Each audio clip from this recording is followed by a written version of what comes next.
कुछ राज ऐसे होते हैं जिन्हें समय भी छिपा कर नहीं रख सकता, लेकिन जब वो सामने आता है तो सिर्फ सच नहीं बल्कि कई जिंदगियां बदल जाती हैं। नमस्कार दोस्तों, मैं हूँ रेनू और आप सुन रहे हैं कहानियों का अड्डा, जहाँ कहानियाँ सुनी नहीं महसूस की जाती हैं। और आज मैं लेकर के आई हूँ अपनी कहानी का दूसरा एपिसोड, डायरी का 5वां पन्ना।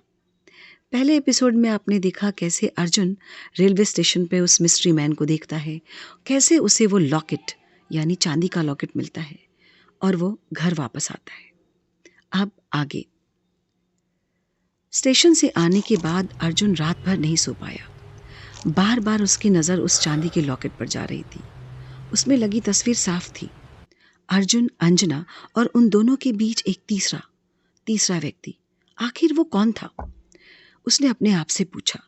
उसे पूरा यकीन था कि उसने इस चेहरे को पहले कभी नहीं देखा, लेकिन तस्वीर झूठ तो नहीं बोल रही थी। अगर वो उनके साथ था तो अर्जुन उसे कैसे भूल गया? ऐसे करते करते सुबह के 5 बज गए। अचानक अर्जुन घबराकर उठ बैठता है। खिड़की से आती धूप उसके कमरे में फैलने लगती है। अर्जुन ने घड़ी देखी और अचानक उसे याद आया, आज शाम 5 बजे कैफे मोर, यही था उसका अगला सुराग। पूरा दिन जैसे रुक गया था। उसने काम पर जाने की कोशिश की, लेकिन मन कहीं और था। हर 5 मिनट में घड़ी देखता, हर आवाज पर चौंक जाता। शाम के 4:55 अर्जुन कैफे मोर पहुंच चुका था। ये वही कैफे था जहां कॉलेज के दिनों में अंजना और अर्जुन घंटों बैठकर सपने देखते थे और बुना करते थे। लेकिन आज कैफे लगभग खाली था। एक बुजुर्ग वेटर उसकी तरफ आया और उसने पूछा, क्या आप अर्जुन हैं? अर्जुन चौंक गया।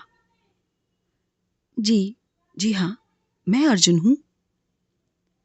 वेटर ने बिना कुछ कहे मेज पर एक भूरे रंग का पैकेट रख दिया।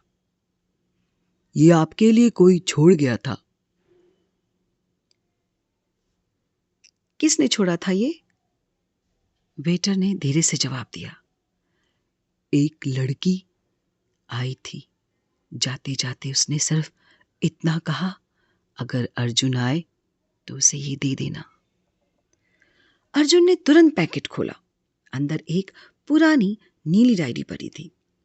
पहले पन्ने पर बड़े अक्षरों में लिखा था, मैं शायद तुम्हारे सामने आने की हिम्मत नहीं जुटा सकती, इसलिए ये डायरी छोड़े जा रही हूं, इसे जरूर पढ़ लेना।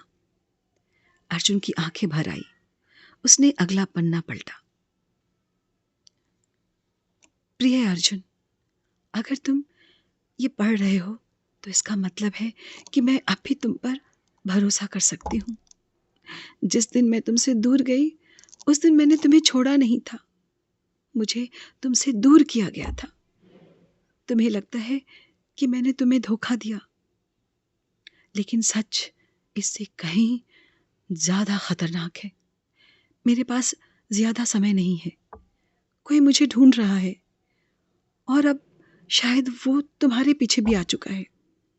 अर्जुन के हाथ कांपने लगे। उसी समय कैफे का दरवाजा खुला। एक लंबा आदमी अंदर आया, काला कोट, काली टोपी और वही चाल। अर्जुन का दिल जोरों से धड़क उठा और मन ही मन सोचा, ये तो वही आदमी है जिसे मैंने कल रात स्टेशन पर देखा था। वो आदमी सीधे अर्जुन की मेज तक आया। बिना कुछ कहे उसने मेज पर एक पुराना सिक्का रखा और मुस्कुराया और धीरे से बोला, डायरी का 5वां पन्ना मत पढ़ना। अर्जुन कुछ पूछ पाता उससे पहले ही वो आदमी कैफे से बाहर निकल गया। अर्जुन दौड़कर बाहर पहुंचा, लेकिन सड़क पर न वो आदमी था, न कोई कार, न कोई बाइक। जैसे वो हवा में गायब हो गया। घबराकर अर्जुन वापस आया। उसने तुरंत डायरी खोली और सीधे 5वां पन्ना उल्टा। जैसे ही उसने वो पन्ना उल्टा, उसके चेहरे का रंग उड़ गया। उस पन्ने पर सिर्फ एक तस्वीर चिपकी थी और उस तस्वीर में अंजना दुल्हन के जोड़े में खड़ी थी, लेकिन उसके बगल में दूल्हा अर्जुन नहीं था। तो कौन था? क्या अंजना ने सचमुच किसी और से शादी कर ली थी, या ये तस्वीर भी किसी बड़े षड्यंत्र का हिस्सा थी। जानने के लिए देखिए दूसरा एपिसोड।